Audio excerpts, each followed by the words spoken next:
ପିଲାମାନେ ଭଲ ଅଛ? ଆଜି ଆମେ ଆଉ ଗୋଟେ କାହାଣୀ ଶୁଣିବା। କାହାଣୀଟିର ନାଁ ହେଲା ଶୁଆ ଓ ମାଳତୀ। କୁନି ଝିଅଟିଏ, ନାଁ ତାର ମାଳତୀ। ଦିନେ ସେ ବିଦ୍ୟାଳୟରୁ ଘରକୁ ଫେରୁଥିଲା।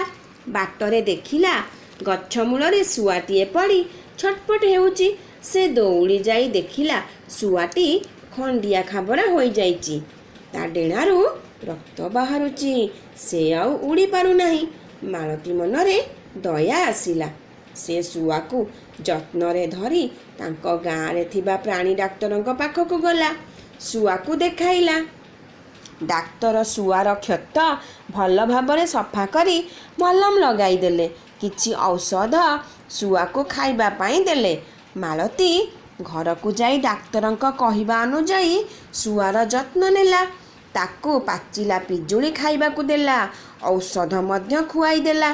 4-5 ଦିନ ପରେ ଶୁଆଟି ଭଲ ହୋଇ ଆସିଲା। ମାଳତୀ ଶୁଆକୁ ତା ସାଙ୍ଗସାଥୀମାନଙ୍କ ପାଖକୁ ଉଡ଼ିଯିବା ପାଇଁ ସେଇ ଗଛ ପାଖରେ ନେଇ ଛାଡ଼ିଦେଲା। ଆଉ ନିଜେ ଘରକୁ ଫେରି ଆସିଲା।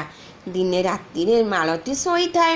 ସକାଳୁ ସକାଳୁ କିଏ ଜଣେ ତା ଝରକା ପାଖରେ ମାଳତୀ ନାନୀ ସକାଳ ହେଲାଣି, ମାଳତୀ ନାନୀ ସକାଳ ହେଲାଣି କହି ଉଠେଇ ଦେଲା।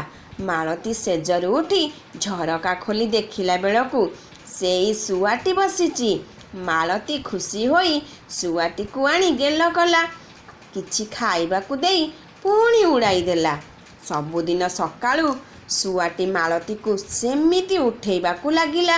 ମାଳତୀ ଘର ବଗିଚାରେ ଥିବା ପିଜୁଳି ଗଛରେ ଶୁଆ ରହିଲା, ଆଉ କୁଆଡ଼େ ଗଲାନି। ମାଳତୀ ଓ ଶୁଆ ଧୀରେ ଧୀରେ ସାଙ୍ଗ ହୋଇଗଲେ। କେହି କାହାକୁ ଆଉ ଛାଡ଼ି ପାରିଲେନି। ମାଳତୀର ବାପା ମା ଏହା ଦେଖି ଖୁସି ହେଲେ।